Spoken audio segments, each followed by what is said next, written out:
Hey everybody, welcome back to the channel. Sorry I don't have a cooler background for you today, but I wanted to keep up the new tradition that we are starting here on the Alex Lopez Writes channel, where I share with you some of my most popular Substack essays. For those who don't know, on Substack, I am Love and Liberation Daily. That's my handle there. I have about 5,000 readers and I've published over 100 essays. I'm really proud of the work that I've done on that site and the essays that I've made over the past few years. And while I have been taking kind of an extended break from writing and publishing my writing, I thought something that I've just wanted to do for a long time is to have audio recordings of me reading each of my essays. It gives you the opportunity to listen to an AI recording of essays that are read on the site, which is cool, and like the AI voice is great. But of course, it's always nice to have a human voice, as imperfect as it is. And also, I just think it's fun to return to old work, work that I maybe haven't even read since the time that I first published it. It's a great chance to just see where my frame of mind was at that time, to see why this piece was so popular, why it resonated with so many different people, and then also hopefully re-inspire myself to get back to work and do some more writing. So without further ado, here is my second most popular piece on Substack called The Case Against Self-Optimization. And the subheading is, what if you were meant to remain the delightful freak that you already are? And I'm just going to go ahead and dive in. Again, sorry my background is not interesting. I'll try to maybe in CapCut or something do like a fun, maybe I'll put me in space or something as my digital background. Okay, I'm just gonna dive right in. Let's do it. If you hear any noises in the background, that's my air conditioning. We live and try our best. Okay, I don't know why I was born a writer. Do you? This is not to say that writers are only born. Many are made, some are forged in the fires of some harrowing experience, and some are birthed in the undertow of some adventurous voyage, and others are quietly grown, softly over decades, like lilies that now bloom in once poisoned fields. My point is only that I have no idea why any of us might acquire this strange and almost cartoonishly odd affliction, however delightful some aspects of it may be. My affliction began at the age of 5, just after moving states and starting a new elementary school. This was my catalyst, awakening the piece of magic handed down to me from my mother and my grandmother, both storytellers, both poets of life and grit and survival. It was moving that awoke the thing in me, going from the safety and comfort of a town in which I knew, a place in which I had love mapped and sorted up the cobblestone path to Grandma and Grandpa's house, which always smelt delightfully of age and exotic perfumes. It was there, under the shelter of that house, that I partook in Spaghetti Wednesdays, a weekly tradition, bringing together my immediate family and my father's extended kin. During these delicious nights, I, the youngest, would be gifted hugs and kisses and candies and presents. When you are young, you are a marvel to the old, a memory from a time they've since lost touch with, an omen of a memory, a refraction of a former self. It moves them to see you cry so easily, that you wear your emotions so close to your sleeve. And their practical and detached adulthood selves, they find it almost remarkable that a child could be so free, so uninhibited, so hopeful, so they give you presents and sing to you and stuff you full of spaghetti and tell you how brilliant you are. When we moved to a foreign place, a place that was not mine, a place 10 hours by truck, I was unaware and unsure of where to step, how to be, or what would become of me in a new school with thousands of unknown faces and a house with no cobblestones lining the drive. No more Spaghetti Wednesdays. That's what it means to get old. During that time, my parents were building a house from the ground up. My maternal grandmother lived nearby, and we lived in her basement during the construction. Both of my parents were gone a lot, plenty of time to wander that strange, almost haunted house of hers, filled with artifacts from other times, books with dusty yellow pages, and grandfather clocks that sang hourly. It was in that basement that I did some of my best becoming, that I learned to write and to read with the help of my grandmother Gwendolyn, a sage from another time who secretly nursed quiet dreams of becoming a writer that never came to fruition, dreams that she passed on to me like an heirloom or a curse. Gwendolyn was the divine woman who painstakingly taught me what the letters were, how to form them together into spells and incantations, the right conjecture could make a mortal cry, could remind someone of something vital, could return an old woman to her childhood, all those years of wanting and waiting during the war, rushing down gravel-lined drives to mailboxes that remained empty, hoping beyond hope to find news of a father's life in a letter with familiar scrawl. It was in that basement that I became something other than human, a fellow weaver of the threads, the invisible strings that tie us all together, even those who refuse to see them, even those who do not read. Gwendolyn was a kind woman, and she figured out that if she gave me jelly beans, I would more easily acquiesce to my instructions. I think sometimes children wash up onto the shores of an adult's life like a portal to their own becoming. Gwendolyn crafted within me the life she never got, and taught me about the power of the written word and what my spells might become if I let my imagination run wild with them. It was during that fateful period that I became infected by the condition that I and every creative now has. It is a type of condition that renders us mere vessels to something outside of ourselves, not God or family, but something otherworldly, a voice that begins to speak stories into your ear, almost as if from another universe itself. It is always there, even when it is quiet, watching you from beyond some veil, wondering when it will next give you greatness or sorrow or pain or love. I like it best when the thing gives me love. Creatives will know of this gift, the curse of flow, the trances that begin to appear in people with our condition, the suddenly stories find themselves in your mind's eye and demand to escape the lonely caverns of your brain, to be born, to make manifest of themselves on paper or page, on canvas or screen. And once you write one down, that first essay or story or poem, the beginning of your creative infestation, you are marked. You will spend all of your days in a state of longing for a place you do not know, cravings, things that you cannot see. Because no person can go back after surrendering to that strange and mighty beast we call creativity, no matter how lovingly or assertive it might announce itself. Once those infected get the taste, they cannot stop, and for the rest of their lives begin to take on an immortal shape, unlike that of their peers, a life of observing and seeing, a life of creating, a life of making things for the rest of the world to consume. The feeling is that of hunger, a lust, a desire for something to be acquired or planted. It's a strange and almost implacable feeling, but I will try to give it a name, as you are here with me in this room and we are casting the spell together. Like blood to a vampire, the call to creativity beckons its barbarous yawp. It feels reminiscent in a way of those vampire films, the childish ones, the serious ones. They all reveal the same truth. Of the vampires, we are kin. Take, for instance, when the wizened old vampire talks of having an unrelenting and unquenchable thirst for blood. Only for people like me and you, if you're watching this or reading this, the thirst is for knowledge, creative expression, and the accurate articulation of the world that lives within us, begging to be set free. I can never have enough writing, even in the months or years when it evades me. I can never have enough reading, even in the seasons when I do not hold a book. I can never have enough knowing, and that, my friends, terrifies me. Because what if the life of a creative is a life spent forever trying to fill a cup that cannot be filled? What if enough will never feel like enough? There are wells inside of me that ache to be filled with every thought and idea.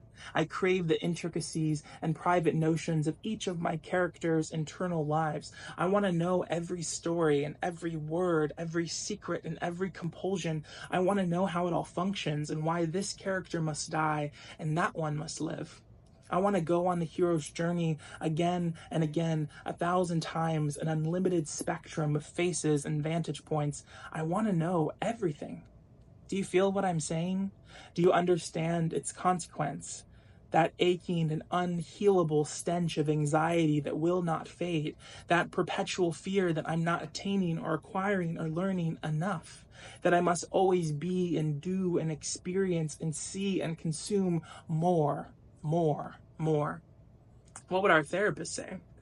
We know that Buddhism or meditation or psychoanalysis would locate some ruptured part of our child psyche that is unhealed, unheard, untended, that same self that chronically seeks out knowing and the greatest fear and pleasure of them all, to be truly and deeply understood and accepted despite one's flaws. That perspective would ask of us all to heal our inner child wound and then come into the present moment and let ourselves finally be at peace. But truthfully, the more present we are, the more we crave. I know this of us. I know this of you. What we crave most of all, like vampires crave blood, sinking teeth into flesh, is the reading and devouring of books and ideas and feelings and emotions and life. Life as it can be known in its infinite complexity. There is this constant aching feeling that there must be more to know, more to see, more to experience. It physically pains us when we cannot read for at least a few hours a day or each week. Sometimes our OCD and hyperfixations create loops where we read the same book over and over, sometimes nightly for months at a time, which is immensely pleasurable. But why? Why do we do this? From this vantage point, I assume it is because we can safely re-examine that same story again and again from 1,000 different angles, noticing little indentations in the nooks and crannies, words that we didn't see before, and things that we didn't know were placed just so. Again, we know what our therapist would say about this, all the ways we must fix ourselves, all the ways we can and should glue ourselves back to normal, back to palatable, back to easy. But this, my dear ones, is an essay against fixing, an essay arguing for the divine fucked upness of the creative, an essay asking what I believe to be a vital question. What if you stopped trying to change and instead embraced exactly who you are, warts and all? What might happen? What might be possible? We don't know when it began, but for as long as we can remember, we've been addicted to learning, to knowing more and more about each and every subject we can acquire.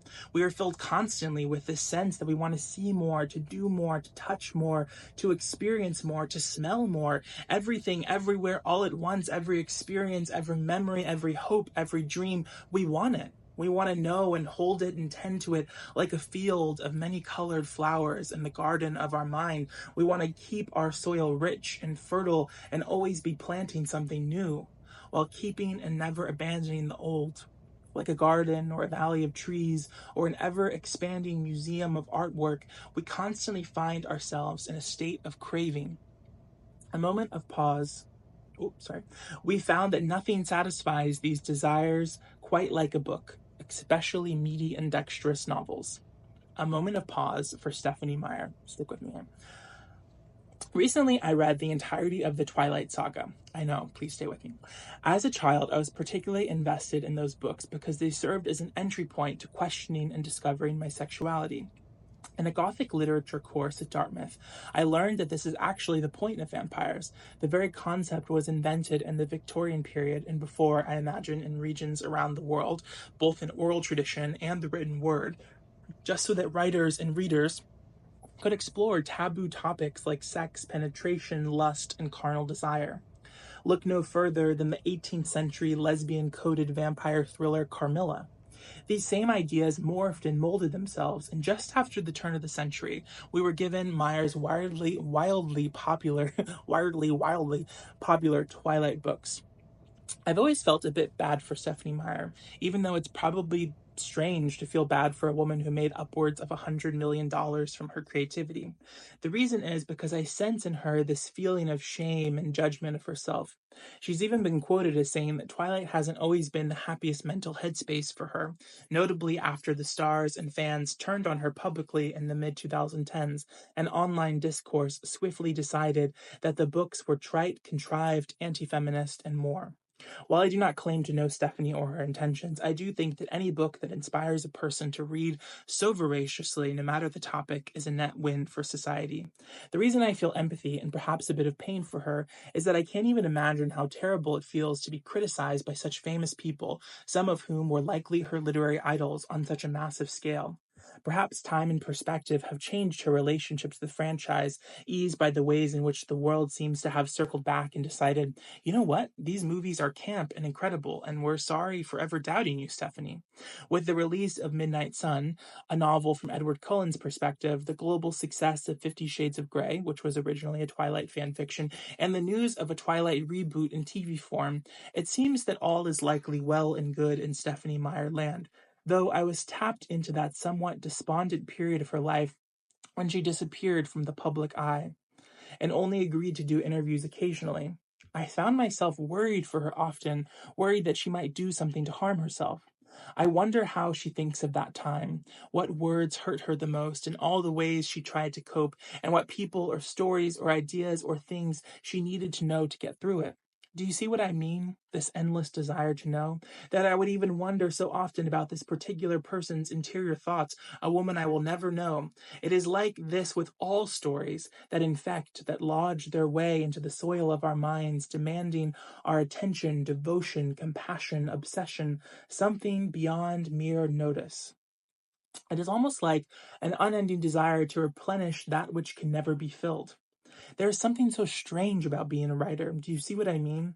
I think my point in even telling you all this is that I would never wish this life on anyone, under any circumstance.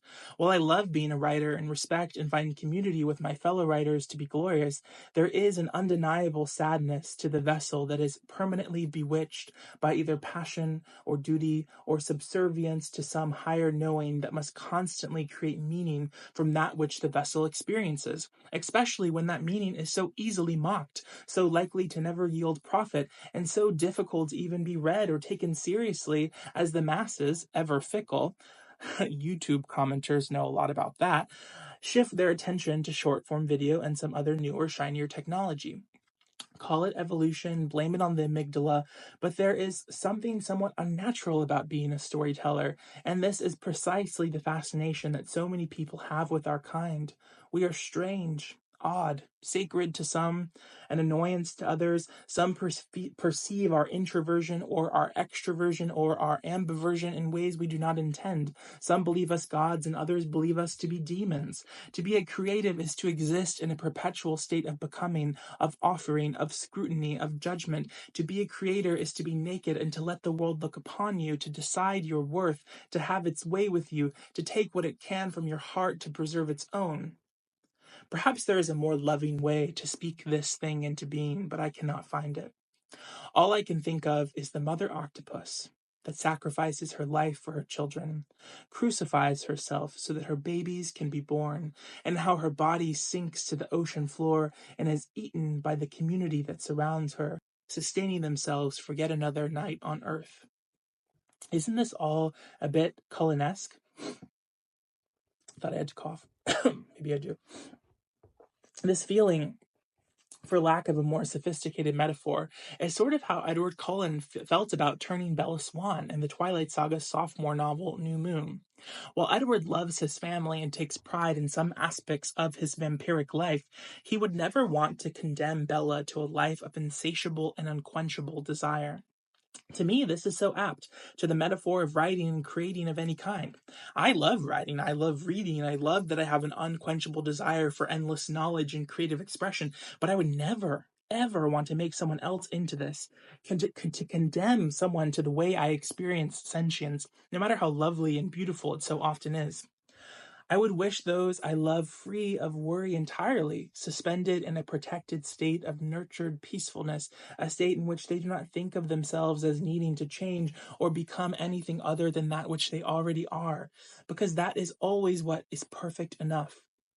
I'm so glad that my dad doesn't read, for example. I love that for him. What a simpler and less fretful existence to not have your every waking thought constantly fixed in a state of perpetual reflection, wondering, and excavation. It's exhausting. The present moment, that elusive poltergeist, sometimes it feels as if I'm unable to even be in a specific moment because I'm already thinking of how this scene will be reincarnated within the world of my characters. I am thinking of how I will reminisce about this moment at a later date, what the world will think of my words, who will identify, who will condemn, who will see themselves, who will seek to correct me, who will seek me to take me somewhere worse, to cut me down, or even how I in 10 years might reflect back on this piece, this time in my life, this season of knowing. There is a sickness to it, a sickness I've come to accept, but one that I am glad is not contagious. This preoccupation that beguiles the creative life is one that many pretend to have righteously rid themselves of, but I know all of your favorite authors, and behind the scenes they are riddled with the same self doubt and insecurity that plagues you. It's in vogue to be the swan, to be effortlessly gliding across the crystalline waters while pedaling feverishly beneath the surface. But the reality is that so many of us are tired and our swan selves are fleeting, mere performances. That behind the facades of confidence, we are like everyone else, insecure heaps that need constant reassuring that we matter, that we exist, that we are heard, that we are headed someplace worthwhile. Do not misunderstand me. I beg of you that the life of the mind, is a beautiful and extraordinary thing in many ways. And while I am happy for those that can live their creative lives with such ease and without fear, without obsession or anxiety or self doubt, there are many more of us who are unable to change these facets of ourselves. For some of us, there will always be this feeling of deep, inexorable, and exhausting extraction to the creative process. There was an author who once said, "Every one of my books killed me a little bit more." And I felt that so deeply. There is something so painful and vulnerable about this whole thing, about breaking the acts of the frozen lake within you and letting the world swim in your turquoise waters. It's beautiful, but painful, like the mother octopus, who must now watch beyond the veil as her children live the life she was never afforded. What if you are perfectly correct just the way you are? Let me be clear. I wish it wasn't this way. I'm not some masochistic, patriarchy obsessed, all writers must suffer fool. Quite the opposite. I'm a Latinx queer leftist who dreams of love and liberation and peace and bounty for all. But for those reasons, I both resonate with and feel alienated from popular literature on the subject. Take Elizabeth Gilbert's recollection of this whole thing in Big Magic, a book I love from an author I adore. It's a seminal classic. Her thought, rightfully so, is that it doesn't have to be this way. You can be a writer or an artist and tackle big, scary, deep subjects and still be happy and stable. This I agree with, but the thing that is difficult for me to reconcile is the notion of what could be versus what is. Like Byron Katie's immortal reflection, Loving What Is, part of me wonders if there's perhaps something even more daring in just accepting your creative suffering as it is and not trying to change it. There is a world in which I strive to make every aspect of my creative process idyllic and frictionless and without misery, in which I strive to become like Elizabeth Gilbert's ideal. Again, a person I love, but perhaps there is a wiser world in which I work with myself. Accept my limitations, all of them, including the fact that the process of creation has never, ever been sunshine and rainbows for me, and it likely never will be. One of my favorite mind shifts of this decade comes from my best friend Ayanda. She told me once that she learned to always question the shoulds that pop into your mind. I should care less about what others think of me. These are in quotations. I should not want this life or that thing. I should be happier when I create. This should not feel like work since it's my passion. I shouldn't ever feel unhappy because I'm living a life that many others dream of. What Ayanda asked in response to these types of internal dialogues that so often plague us is a profound reframe. She encourages us to ask, whose should is this? Who told me I have to be this specific way? What if I dropped the should and just accepted this aspect of myself? What if I accepted that I will always be this anxious, that I will always be this strange mix of both deeply happy and irrevocably sad?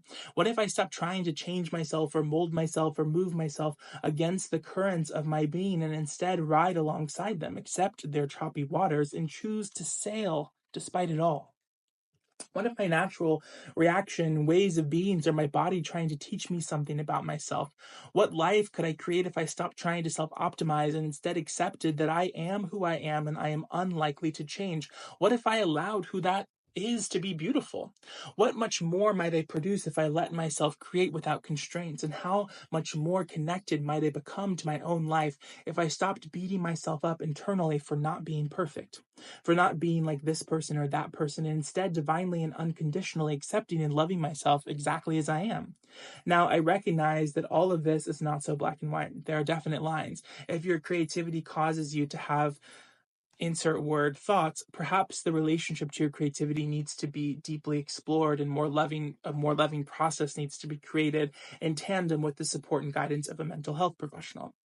But if the thing you buck up against is just the unique quirks of your being, your desires, your obsessions, your eccentricities that are in stark contrast to the ideal creative life touted by books and media, What would happen if you just stopped trying to change yourself and just embraced yourself fully instead? What would happen if you just let yourself exist without judgment? If you just put yourself on the page or the canvas exactly as you are and recognize that you are magic, you are human, you are perfectly, divinely imperfect on purpose, just like the crooked tree or the strange oblong tortoise. You aren't meant to go through this life self optimizing to death. And perhaps the way to get to your dream life is to realize that you're already in it. This is your dream life right now because it's the only life you have. Nobody is coming to save you or whisk you away. You have yourself and your creativity and your friends and your loved ones and your community and your dreams and your amazing life exactly as it is. What if that's the person, the place, and the thing you've been searching for all along? And what if you allowed yourself to revel in your you-ness completely and with passionate awe? What if you are already enough? Despite all the times when you're reading and you make errors. There are things that are amazing and things that completely suck. But this is your life right now, and there is no making any other. There's no future self, there's no changed version of you because you are you are you are you, and that is exactly what and how you are supposed to be. Obviously, all of this comes with the caveat that your way of existing is not causing direct harm to any other being or person around you, because if it is, then please, it's time to change and adopt some new habits and stop whatever it is that is causing harm to others. But if your setback is just that you're weird and peculiar and imperfect and odd and anxious and obsessive, then why not just embrace your inner freak? Better to be a freak than a boring ass normie, you dig? An example that I feel somewhat ashamed to admit. I, for example, hate waking up early. I am one of the most productive people I know, and I sleep till noon almost daily. I typically stay up till 4 or 5 a.m. I'm up for the same amount of hours as everybody else and sleeping for the same amount of hours, but for some reason, there is a stigma to being a person who works at night or in the afternoon instead of the morning. Capitalism is obsessed with mornings. It's obsessed with self-optimization and telling you that unless you are a good little worker who wakes up at the crack of dawn, then you're a dastardly piece of shit who will forever fail and be a succubus on the rest of us. But the thing is, I started achieving so much more and being so much happier when I accepted this aspect of myself fully. Now I work a job with flexible hours and I'm able to exist on a schedule that works perfectly for me. And I want that for you too. What is the thing about yourself that you can't accept, and how much is it holding you back? What if you decided that thing was perfect as it is? How much would your life change? What if instead of forcing yourself to write or create at the crack of dawn, you instead allowed yourself to intuitively follow your body, what your body is telling you it wants, to write in the wee hours of the night, or whatever the comparable thing for that is for you? What if everywhere could be Paris? A final reflection. In college, I had a best friend named Anna. We lived together and read books together and ate mozzarella sticks together and traveled the world by each other's side. One day, Anna introduced me to a movie and novel called Revolutionary Road. The story was about a young couple trapped in the conformity of the US in the 1950s, and it resonated with me deeply. Both members of the couple, Frank and April, had big dreams for their lives. Like most, they dreamed of who and what they might become in the far-off land of adulthood. Frank often talked, when they first got together, about how much he dreamed of living in Paris, how it would be there that he could truly be free and live a life he loved and was effortlessly passionate about. The life of the artist, unencumbered, rich, and full. Anna and I were terrified by the novel because through a series of events, the characters did not ever realize their lives they had envisioned once for themselves, but instead they became something much more sinister, uninspired, burnt-out adults trapped in the suburbs. This outcome was unimaginably horrific for two college students who dreamt of lives of adventure and artistic ambition. Frank and April became subsumed by their situation and then one another. Years passed, and jobs and babies and the crushing monotony of their lives washed them farther and farther away from their youthful ambitions, and they found themselves on the shores of a future they did not bargain for. Right then and there, Anna and I made a promise to one another that from this moment forward, no matter what, everywhere is Paris. That we wouldn't wait until we'd reached our future idyllic selves, our future weights or jobs or countries or whatever, to allow ourselves the freedom and joy of feeling like we had arrived in the Paris of our own lives. No matter how shitty the town, no matter how boring the job, we would pretend as if we just arrived in Paris and treat the thing like a portal to the life of our dreams. So many of us do the opposite. We wait for permission to be happy. We say, when I lose the weight, once I'm finally in a relationship, once I get the job, once I get the raise, once I finally pay off the debt, after I move out, after I move on, once I heal, after I take the course, once I finally get the degree, then I'll let myself be happy. What Anna and I decided, and it's not always that easy, is fuck that. We are going to be happy right now. So no matter how broke or indebted we are, no matter how good or bad the circumstance and that we are currently within, everywhere can be Paris. So I leave you with this, dear reader and viewer. You are not a thing to be fixed. You are weird and strange and anxious and perfect just as you are. Not everything in your life must be something from which to flee. No matter how terrible the cards you've been dealt, you have your one and only life. And how can you make the best of it? How can you stop changing yourself and trying to work with yourself? How can you accept your compulsions and eccentricities as integral and lively parts of your being?